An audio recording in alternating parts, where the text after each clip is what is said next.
Messieurs, dames, bonjour, bonjour tout le monde, bonjour à toutes et à tous et bienvenue. Est-ce que vous pouvez juste me confirmer que vous m'entendez, qu'accessoirement vous me voyez, que tout est OK pour vous? Vous avez oui, bonjour, vous répondez. Bah, de toute façon, si quelqu'un dit non, bien sûr, je saurai qui le ment. Bonjour à toutes et à tous et bienvenue pour cette j'allais dire nouvelle saison. Oui, nouvelle saison. En fait, c'est l'automne est arrivé. On a sorti les pulls, les moufles, enfin tout ce qu'il faut pour se protéger.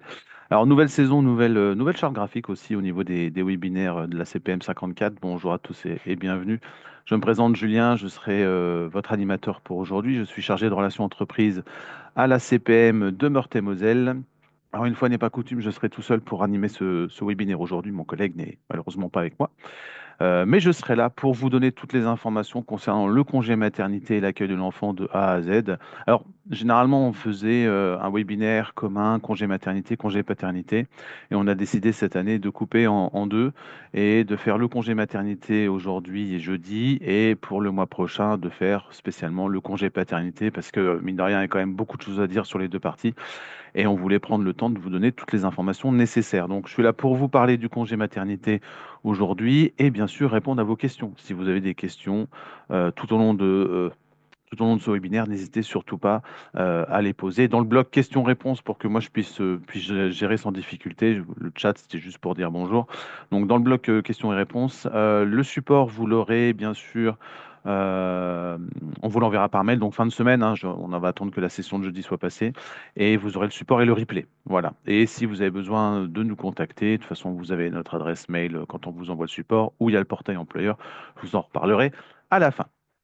Ceci étant dit, on parle donc du congé maternité et l'accueil de l'enfant de A à Z. Pas mal de choses à dire aujourd'hui. On va faire un rappel sur les points réglementaires, les cas particuliers, le calcul des indemnités journalières, bien sûr, le dernier jour de travail, cette fameuse notion de dernier jour de travail qui est très importante. Alors des sujets que on n'espère pas se voir produire, mais qui malheureusement peuvent arriver en gestion, le décès de l'enfant, le congé deuil, et un dernier point sur le congé adoption qu'on a rajouté cette année.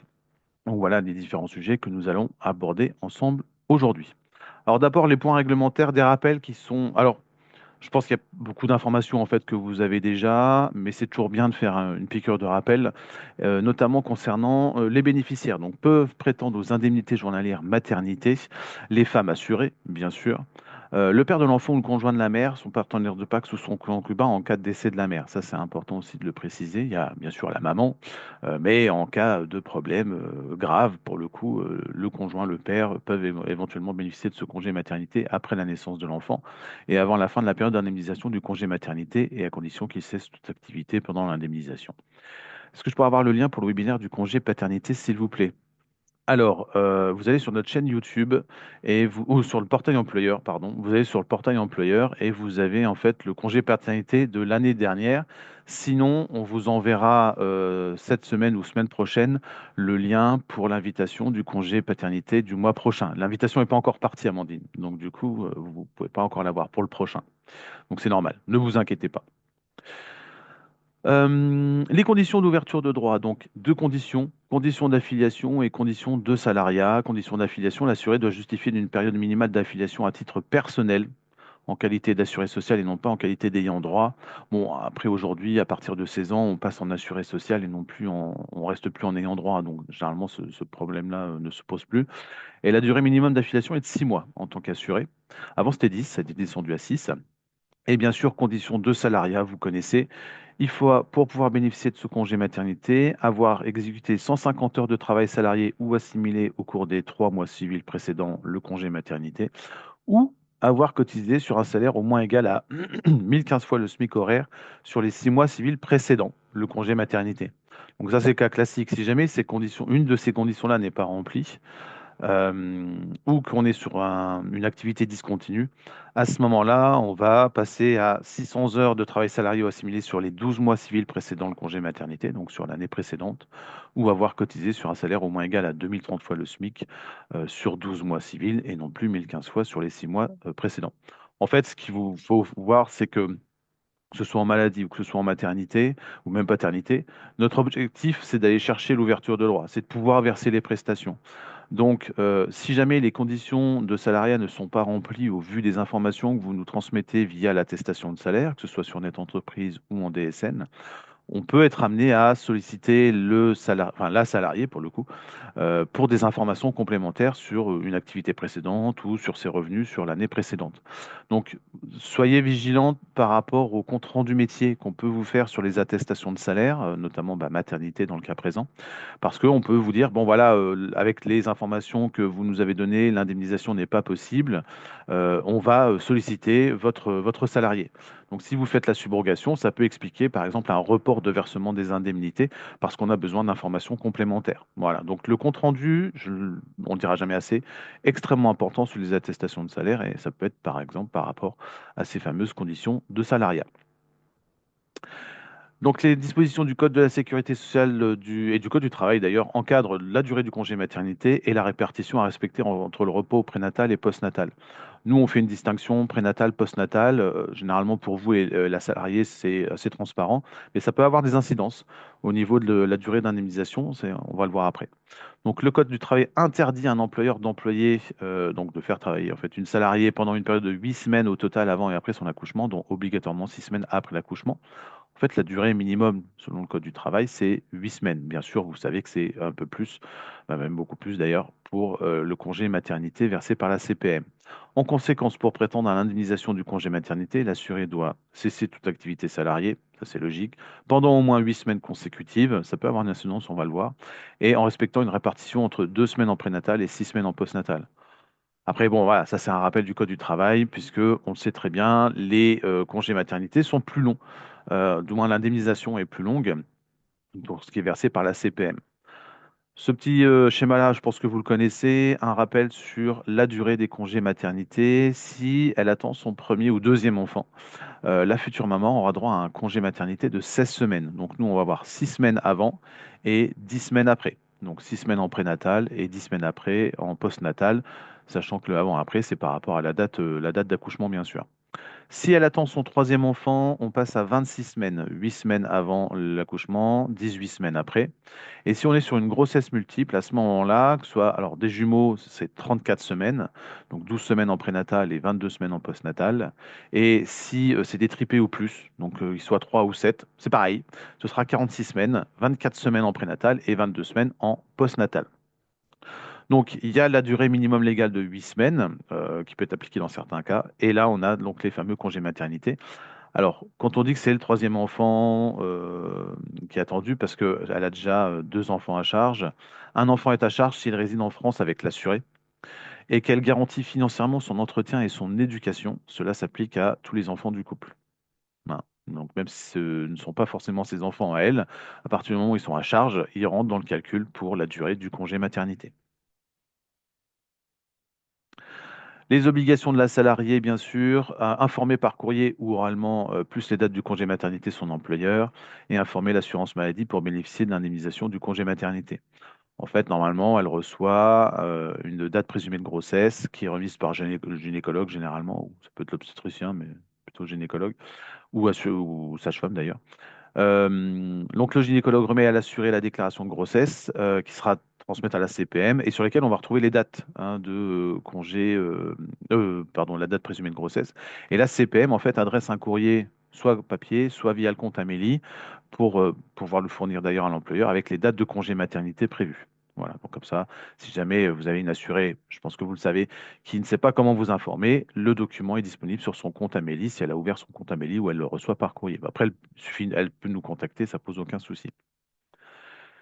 Et vous, en tant qu'employeur, bien sûr, vous nous transmettez les éléments de salaire via un signalement d'événement DSN, maternité, ou via une attestation de salaire sur Net Entreprise. Alors attention, parce que ça arrive des fois qu'on reçoive des attestations par anticipation. Le congé maternité débute le 1er octobre. Ah bah je vais faire mon attestation fin septembre, comme ça c'est fait. Non, on ne peut pas la prendre en compte parce que bah, déjà il y a la notion de dernier jour de travail. Donc ça c'est important. Et même si la personne est en maladie aujourd'hui jusqu'au 30 septembre avec un congé maternité qui débute le 1er octobre, pas d'anticipation sur les attestations de salaire. C'est après le premier jour du congé maternité. Donc à partir de votre logiciel de paye, vous pouvez faire votre signalement sans aucun souci. Petite précision, on en reparlera après. Si un congé pathologique, c'est le même système. Congé pathologique lié à la grossesse, attestation de salaire ou signalement DSN, donc après le début du congé. On a vu qu'il y avait donc les durées de congé maternité. Y a-t-il un délai de prévenance auprès de l'employeur avant le congé maternité?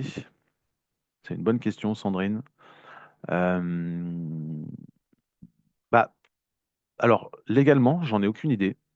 Très sincèrement, je ne sais pas s'il y a une durée minimum de prévenance pour le congé maternité, mais généralement, ça pose. C'est pas. On a plus de problèmes avec les déclarations des congés paternité que les congés maternité. Parce que les congés maternité, forcément, elles vont se déclarer auprès de nos services pour la prise en charge des soins, l'accompagnement, etc. Et pour pouvoir poser le congé maternité avec son employeur, éventuellement, s'il y a des accords de convention collective ou des accords de branche, etc., qui sont favorables sur des jours de repos, enfin, ou des moments de repos pour aller faire des examens, etc. Généralement, les mamans ont plutôt tendance, les futures mamans ont plutôt tendance à prévenir leur employeur. Bah alors, du coup, en fait, on s'est jamais posé la question parce qu'on n'a jamais eu le problème. Donc, je ne peux pas répondre, Sandrine, désolé. Alors, on a vu qu'il y avait une durée de congé maternité avec une date, enfin, une période prévue avant la date. Non, mais c'est pas grave, Sandrine. Tu as le droit de poser ta question. Comment ça s'appelle? Donc, il y a une période en prénatal et en postnatal, donc par rapport à la date prévue d'accouchement, mais ça peut être reporté. La future maman peut demander à reporter une partie de son congé prénatal et elle peut reporter jusqu'à 3 semaines de congé prénatal. Donc c'est bien un report, c'est pas une suppression. Pardon. Donc elle peut en fait, si elle le souhaite, demander avec avis du médecin à reporter les 3 semaines de son congé prénatal sur jusqu'à 3 semaines, c'est pas forcément 3 semaines, jusqu'à 3 semaines de son congé prénatal sur son congé postnatal. Donc ça fait plus, si je prends le cas classique 6 et 10 pour les 16 semaines, on serait à 3 et 13 par exemple. Ça ne change pas la durée, mais ça change le début la date de début de congé maternité. Attention, si jamais la personne est en arrêt maladie avant son congé maternité, alors à ce moment-là, le report est annulé, bien sûr. On ne peut pas reporter parce qu'on se sent en état de travailler et être arrêté pour un arrêt maladie, peut-être d'ailleurs lié à la grossesse. Voilà, donc ce serait un peu contradictoire. Donc s'il y a un arrêt maladie pendant le congé maternité prénatal qu'elle a choisi de reporter, le report est annulé. Ce report ne modifie pas la durée du total du congé maternité, c'est ce que je vous expliquais justement à l'instant. Il y a le congé pathologique. Donc le congé pathologique, vous le connaissez, en cas d'état pathologique résultant de la grossesse. Un congé supplémentaire peut être accordé avant le début du congé prénatal, sur prescription médicale bien sûr. C'est une durée de 14 jours. Et je dis bien 14, c'est pas 13, c'est pas 15, c'est 14. Alors il peut être coupé en plusieurs fois. Enfin, généralement, c'est plutôt pris en une seule fois, mais il peut être fractionné. Et il faut être vigilant parce qu'on va avoir régulièrement des prescriptions de congés pathologiques de 15 jours, 20 jours, 30 jours. C'est coché patho sur la prescription d'arrêt. Sauf que nous, ce qu'on va faire, c'est qu'on va prendre uniquement 14 jours au titre pathologique. Alors, ça a quoi comme incidence? C'est que le congé pathologique, il est indemnisé au titre de la maternité. Donc, avec une indemnisation qui est différente de celle de la maladie. On en reparlera, mais pas de carence, meilleure prise en charge, etc. Donc, les 14 premiers jours de la prescription, c'est du congé pathologique. Et les jours suivants, à ce moment-là, c'est de l'arrêt maladie. Et du coup, c'est pas la même indemnisation, c'est pas la même prise en charge et les obligations pour vous sont pas tout à fait les mêmes. On en reparlera tout à l'heure quand on parlera du dernier jour de travail et des attestations de salaire, mais attention, vigilance par rapport à ça. Un congé pato, c'est 14 jours, c'est pas plus. Donc, par contre, s'il y a une prescription de 30, je prends l'exemple de 30 jours parce que ça peut arriver, on a les 14 premiers jours, c'est de la pato et les 16 jours suivants, c'est de l'arrêt maladie. On fera pas l'inverse. Même si ces 30 jours-là collent au congé maternité, c'est coché pato. On prend en charge la pato en premier point. Et après, la maladie. Donc, voilà, petite vigilance par rapport à ça, mais de toute façon, je reviendrai dessus tout à l'heure. Il y a aussi une particularité de prise en charge concernant les congés suite des couches pathologiques. Lorsque la femme enceinte rencontre une difficulté provoquée par l'accouchement, Donc, du coup, bah, elle est plus enceinte à ce moment-là. On parle des suites de couches pathologiques. Un arrêt de travail peut être prescrit dans certaines situations. Donc, les prestations versées pour ce motif sont indemnisables au risque maladie. Hein, donc, c'est pas le congé patho, euh, le congé pour grossesse pathologique. Là, on est sur la grossesse. Là, on est en suite de couches pathologiques. Donc, c'est un état de santé qui ne permet pas la reprise de l'activité suite à l'accouchement. C'est collé directement à la fin du congé maternité. Hein, il n'y a pas de reprise d'activité. Si elle n'a pas repris son activité, elle a une prescription. Alors, elle sera forcément cochée patho pour qu'on sache que c'est suite de couche pathologique. Par contre, ce sera indemnisé au titre de la maladie sans carence. Hein, petite particularité par rapport à ça. Donc, il nous faudra, par exemple, à ce moment-là, une attestation de salaire au risque maladie, sachant qu'il n'y aura pas les 3 jours de carence, parce que c'est coché pathologique, mais c'est suite de couche. C'est pas le congé pour grossesse pathologique, les fameux 14 jours qu'on a vus précédemment. Ok, hein, c'est bien deux choses différentes. J'espère que c'est clair pour tout le monde. Si jamais vous avez des questions, n'hésitez surtout pas, hein, à les poser. Petite précision aussi, il n'existe pas de congé spécifique pour allaitement. Ça n'existe pas. Si la maman allaite son bébé, le congé postnatal ne peut pas être prolongé pour motif de congé allaitement. Ça, voilà, ça n'existe pas. Les cas particuliers. Alors, les cas particuliers, en fait, c'est quand la date de présumée d'accouchement ne correspond pas à la date réelle d'accouchement, ce qui arrive quand même assez régulièrement. Donc, pour le coup, bah, comment est-ce qu'on va gérer si l'accouchement a lieu avant ou après la date qui était prévue initialement sur le papier? Alors, premier cas, lorsque l'accouchement a lieu avant la date présumée, mais pendant le congé prénatal, le repos prénatal non indemnisé est reporté sur la durée du repos postnatal. Ça veut dire quoi? Ça veut dire que, par exemple, elle accouche 2 semaines avant la date prévue.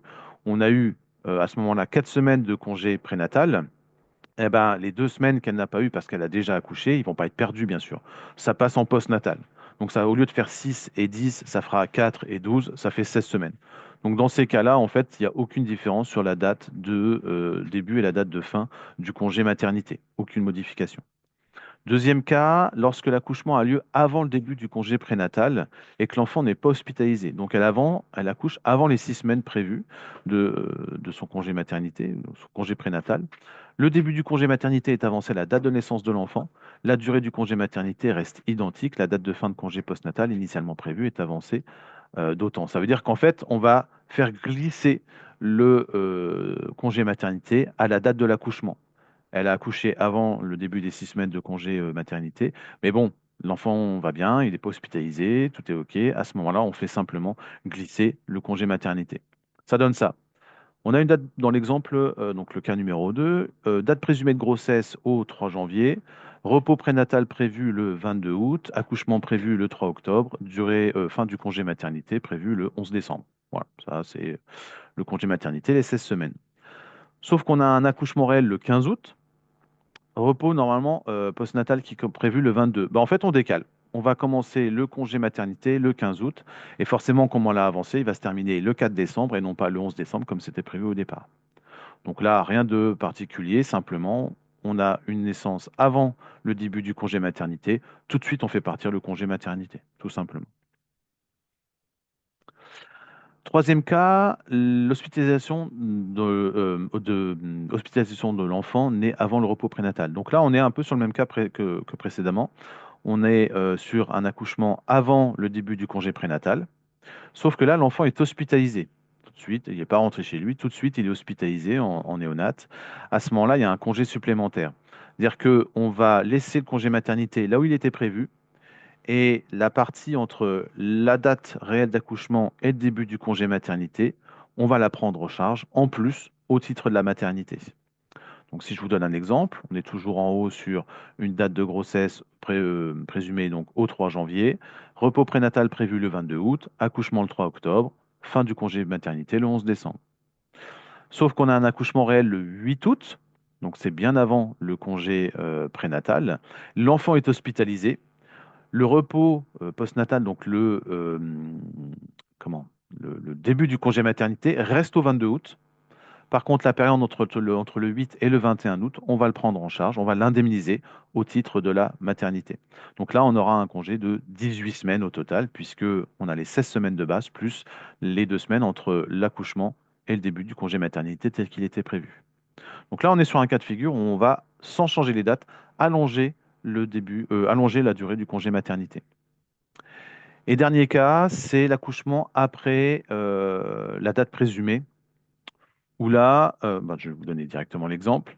Donc là, en fait, on a toujours notre grossesse présumée le 3 janvier, le début du congé prénatal le 22 août, accouchement prévu le 3 octobre et fin du congé maternité le 11 décembre. Sauf que on a un congé, donc c'est repos prénatal, pardon, du 22 août, je changerai sur le support, donc c'est du 22 août. Fin du repos prénatal, normalement, qui était prévu le 2 octobre, puisque naissance le 3, sauf que un accouchement réel le 10 octobre. À ce moment-là, on va aller jusqu'au repos prénatal jusqu'au 9 octobre et on va faire débuter, après la date réelle d'accouchement, le congé postnatal. Et donc, en fait, comme elle a accouché une semaine plus tard, le congé postnatal, lui, va pas changer, il va rester de 10 semaines. Donc, 7 semaines en prénatal, 10 semaines en postnatal, ça fait 17 semaines. Donc, la durée du congé, là, est allongée, avec un report de la date de fin de congé maternité, parce qu'il y a eu un accouchement après la date prévue. J'espère que c'est clair, je me suis un peu mélangé là. J'espère que c'est clair pour tout le monde au niveau des dates. Après, de toute façon, si vous avez des questions, n'hésitez surtout pas à nous recontacter.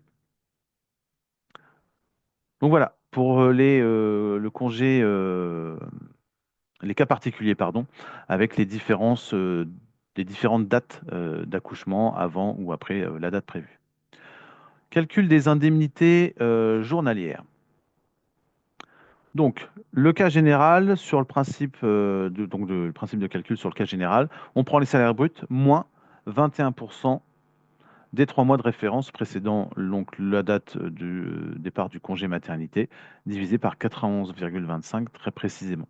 Donc les salaires bruts, moins 21% forfaitaire, en fait, il y a, c'est quoi, 2013, un arrêté ministériel qui a déterminé le net maternité, en quelque sorte, avec ces fameux salaires bruts, moins 21%. Donc quand vous faites une DSN, ça se fait automatiquement. Si vous faites une attestation de salaire sur net entreprise, vous vous souvenez, on le reverra tout à l'heure, vous cochez la petite case net et vous inscrivez les salaires bruts, moins 21%. Donc ça, c'est sur le cas général, c'est 3 mois de référence. Sur les activités discontinues, c'est 12 mois. Hein, mais le principe reste exactement le même. Le calcul de l'indemnité journalière maternité est effectué sur la moyenne des salaires net forfaitaires des 3 mois ou 12 mois, selon l'activité, qui précède la date du dernier jour de travail. Tout simplement. Voilà. C'est pas plus compliqué que ça. Si, j'étais en train de chercher l'information. C'est plafonné, bien sûr, au plafond de la sécurité sociale, ce qui va plafonner les indemnités maternité. Du coup, on va le voir ici. Pour une salariée en congé maternité, par exemple, le 15 mai, avec un salaire mensuel de 3 500 euros brut, et bon, là, pour le coup, on a un DJT au 14 mai, la période de référence. Comme pour la maladie, en fait, c'est le même principe, c'est février, mars, avril. Calcul du salaire réduit, donc c'est 3 500 moins 21%, 2 765. Elle a touché les 3 mois de référence, elle a touché le même salaire. 2765 fois 3 divisé par 91,25, ça fait 90,90 €. On va pouvoir lui verser l'intégralité de son indemnisation parce que le plafond est à 101,94 €. OK? Donc, on voit qu'on est sur des montants qui sont bien plus élevés que la maternité, que la maladie, pardon. La maladie, on est à 41 euros et quelques. Donc là, on est à un plafond à 101,94 € parce que le salaire de référence plafonné n'est pas le même. Là, on est sur le plafond mensuel de la sécurité sociale. Et bien sûr, petite précision, mais je pense que vous le savez déjà, il n'y a pas de carence en congé maternité. On indemnise dès le premier jour. Donc, maladie, il y a généralement 3 jours de carence. Maternité, là, il n'y en a pas. Congé pathologique, pas de jour de carence non plus. Et pour revenir sur le congé retour de couche pathologique qu'on a vu tout à l'heure, c'est indemnisé au titre de la maladie, mais particularité, il n'y a pas de carence non plus. Donc bien sûr, vous transmettez l'information donc des salaires une fois que le congé maternité a débuté, soit en signalement DSN, soit en saisie manuelle des informations sur Net Entreprise. On ne vous conseillera jamais assez de faire de la DSN, c'est quand même relativement simple. Si tout est bien paramétré et que les informations sont OK, quand vous faites un signalement DSN via votre logiciel de paye, vous mettez le motif de l'arrêt, donc la maternité, vous mettez le DJT, la date de fin prévisionnelle et est-ce qu'il y a subrogation ou pas. Alors bien sûr, vous pouvez pratiquer la subrogation en maternité. Ça, c'est selon votre fonctionnement à vous.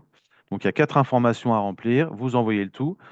Le système va chercher les DSN mensuels précédentes, tous les éléments de salaire nécessaires et il nous reconstitue à l'identique de Net Entreprise une attestation de salaire. Mais vous, ça vous a fait gagner du temps et ça a été beaucoup plus rapide. Ça sécurise les données et ça évite les erreurs.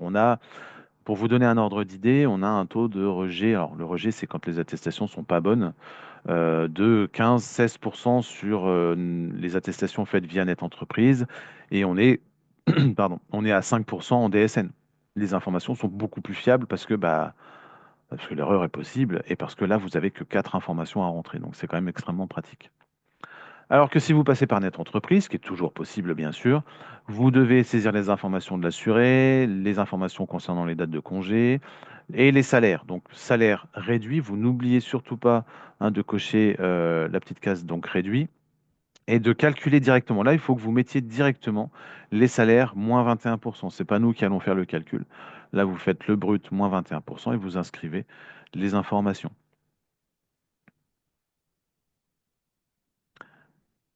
tout simplement. En fait, c'est pas très compliqué, mais il faut être juste vigilant par rapport à ça. Mais je vais revenir sur deux, trois points tout à l'heure. Alors, la notion de dernier jour de travail, qui est importante, notamment pour remplir les attestations de salaire ou même pour faire le signalement DSN. Comment ça se passe? Alors, quand c'est en congé maternité, le dernier jour de travail, c'est la veille. Bon, ça, c'est pas compliqué. La personne travaille, elle part en congé maternité. Le DJT, c'est la veille du congé, du début du congé maternité. Par contre, on peut avoir un enchaînement d'arrêt maladie ou autre avant le congé maternité, ce qui sont des cas qui se reproduisent assez régulièrement.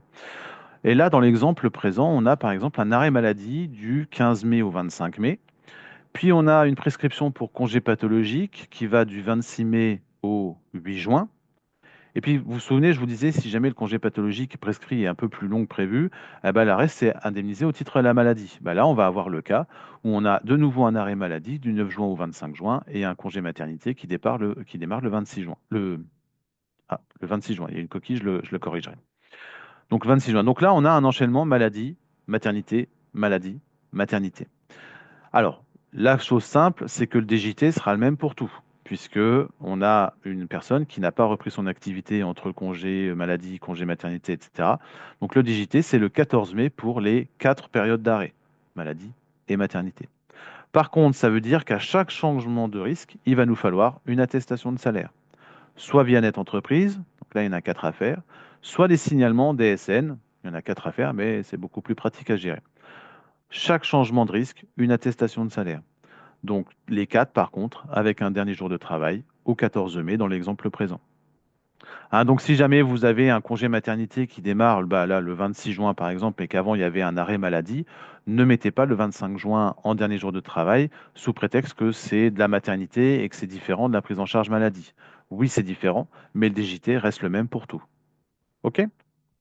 Bon, normalement, je pense que ça c'est clair pour vous, mais soyez vigilants par rapport à ça parce que le DJT fait partie des motifs les plus récurrents de rejet d'attestation de salaire.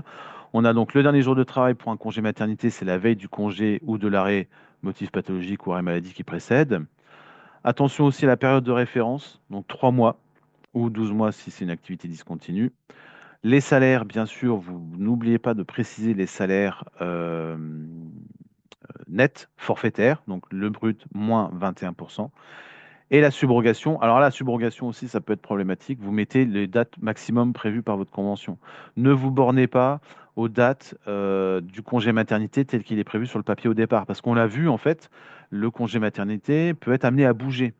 Et si jamais elle accouche plus tard que prévu et que vous avez mis la subrogation jusqu'à la date de fin prévue du congé maternité, mais qu'elle a 15 jours de plus, enfin une semaine de plus de congé maternité, à ce moment-là, vous avez une semaine qui, nous, sera payée à l'assuré, alors que vous vouliez faire la subrogation. Donc, mettez le plus long possible.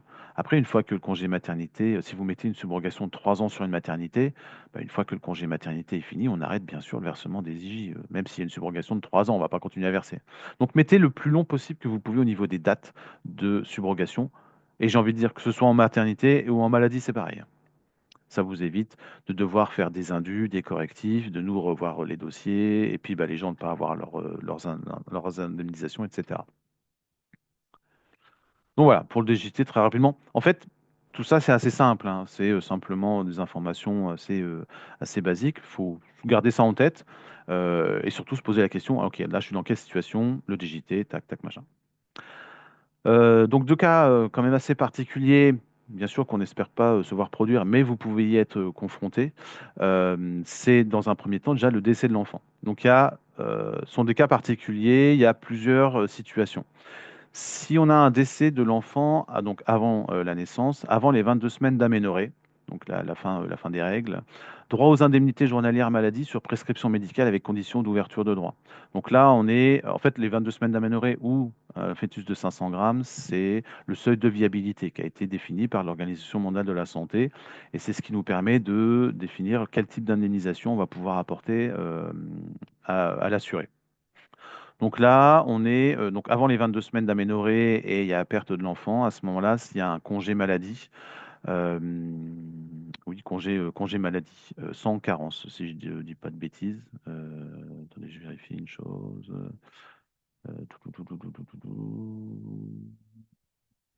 Ouais, sans carence. Donc ça va être donc perte de l'enfant, ou ça peut être aussi interruption de grossesse pour raison médicale. Et on a, après les 22 semaines d'aménorrhée, donc on a passé le seuil de viabilité, perte de l'enfant, à ce moment-là, on va pouvoir verser le congé maternité, qui sera d'une durée minimum de 8 semaines. Je reviens sur les 8 semaines hein, qu'on voyait tout à l'heure par rapport au Code du travail. Donc minimum 8 semaines, mais ça peut être l'intégralité du congé maternité, avec bien sûr des documents à fournir, comme par exemple le certificat de l'enfant né sans vie. Si l'enfant naît vivant, mais malheureusement vient à décéder, droit aux indemnités journalières du congé maternité tel que c'était prévu dès le départ. Donc là, si jamais vous avez ce genre de situation et que vous ne savez pas forcément comment la gérer, n'hésitez surtout pas à nous contacter. Vous nous expliquez la situation et on vous dit dans quelle situation on est, quelles sont les démarches à effectuer, ce que vous pouvez éventuellement faire pour accompagner, euh, accompagner votre salarié. Notamment, vous avez aussi des pages hein, qui sont dédiées sur Amélie, qui sont dédiées donc à ces situations-là et on ne dira jamais assez que l'assuré fasse le 36-46 pour nous contacter et qu'elle puisse être accompagnée dans ses démarches. Le congé de deuil, donc là, on n'est pas forcément sur du congé maternité parce que ça va couvrir en fait les décès de personnes à charge jusqu'à 25 ans. Hein, donc ça peut être effectivement à la naissance, mais ça peut être beaucoup plus tard. Donc qui peut bénéficier du congé de deuil? La mère ou le père ou la personne qui avait la charge effective et permanente d'une personne décédée avant l'âge de 25 ans. Indemnisation possible lorsqu'un enfant n'est pas né viable, mais a atteint le seuil de viabilité. Donc ça vient en plus du congé maternité. Pas en même temps, c'est pas une indemnisation en même temps, c'est congé maternité et congé de deuil. C'est 8 jours la durée maximum et ça peut être fractionné en 2 périodes maximum. Pas de conditions d'ouverture de droit, pas de conditions de contrat de travail, d'ancienneté ou quoi que ce soit, c'est automatiquement alloué. Indemnisation au titre de la maternité, ça veut dire qu'il n'y a pas de carence, donc c'est 8 jours pleins pour l'indemnisation. Et donc, pièces à fournir, attestation libre précisant les dates de congé de deuil, attestation de salaire de congé de deuil et bien sûr, bah, informer son employeur pour pouvoir prendre son congé. Il y a beaucoup plus d'informations sur le lien que je vous ai rajouté en bas de la page qui ramène directement vers la page congé de deuil sur Amélie. Voilà. Et cas aussi particulier auquel vous pourriez malheureusement être confronté, c'est le décès de la mère pendant le congé postnatal. Donc, en cas de décès de la mère pendant le congé postnatal, qui donc a commencé à la date de l'accouchement, donc elle a accouché et malheureusement derrière elle vient décéder, le père peut bénéficier du congé postnatal de celle-ci et percevoir des indemnités journalières. Donc, ça peut considérer aussi, ça peut concerner aussi bien une salariée qu'un salarié qui aurait perdu sa conjointe et qui viendrait vous voir pour ce type de congé. Donc, il peut bénéficier du congé postnatal et percevoir les indemnités journalières. Pour cela, il doit cesser son activité professionnelle, bien sûr. Si le père ne demande pas à en bénéficier des indemnités, le conjoint de la mère ou personne liée par un PACS à la maman au moment du décès avec elle peut en bénéficier. Bon, cas pas un peu particulier, mais c'est une situation qui peut se produire et le papa peut récupérer en quelque sorte en fait le reste du congé postnatal qui était destiné à la maman pour pouvoir s'occuper de l'enfant et faire les démarches. Voilà, pour tout ce qui concerne le décès. Autre cas de figure, parce qu'on est sur le congé maternité, et bien sûr, accueil de l'enfant, le congé d'adoption. Donc le congé d'adoption, c'est une prise en charge qui est assez proche de celle du congé maternité, avec bien sûr quelques différences.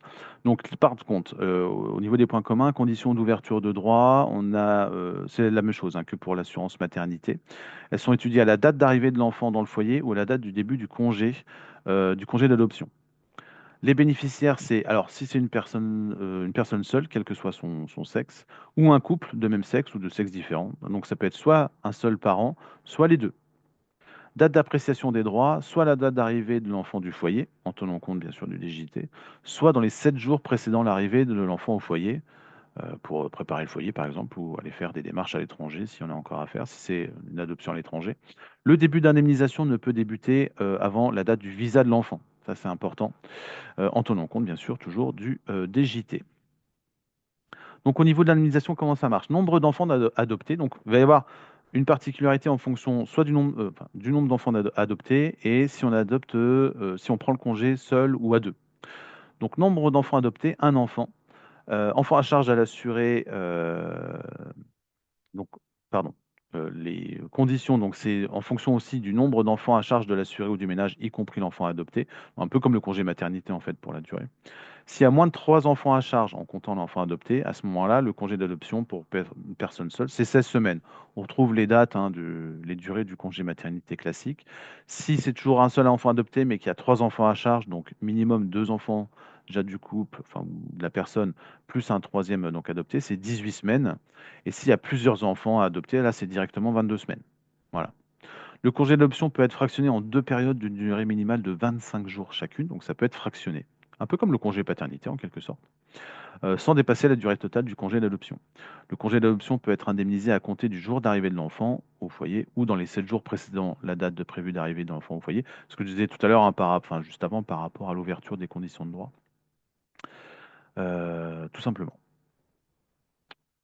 Particularité en cas de partage du congé d'adoption entre les époux, entre les deux parents, on va rajouter à ce moment-là 25 jours. En fait, on rajoute l'équivalent du congé paternité. Le congé paternité, c'est 25 jours. Là, adoption simple, 25 jours, adoption multiple, 32 jours. Voilà. Le congé partagé est fractionné en deux périodes continues, consécutives ou simultanées, dans la limite totale des jours indemnisables. La plus courte des périodes ne peut être inférieure à 25 jours. Donc, deux particularités concernant l'adoption, ça va être le nombre d'enfants adoptés avec le nombre d'enfants déjà à charge. Et d'un autre côté, est-ce que le congé d'adoption sera pris seul ou à deux? Ouais, ça va déterminer la durée allouée en cas d'adoption. Toujours plus d'informations, bien sûr, sur amélie.fr. Et voilà, je vous ai dit tout ce que j'avais à vous dire sur le congé maternité, sur l'accueil de l'enfant. Si vous souhaitez être accompagné pour l'utilisation de alors téléservices, échanger sur les points réglementaires.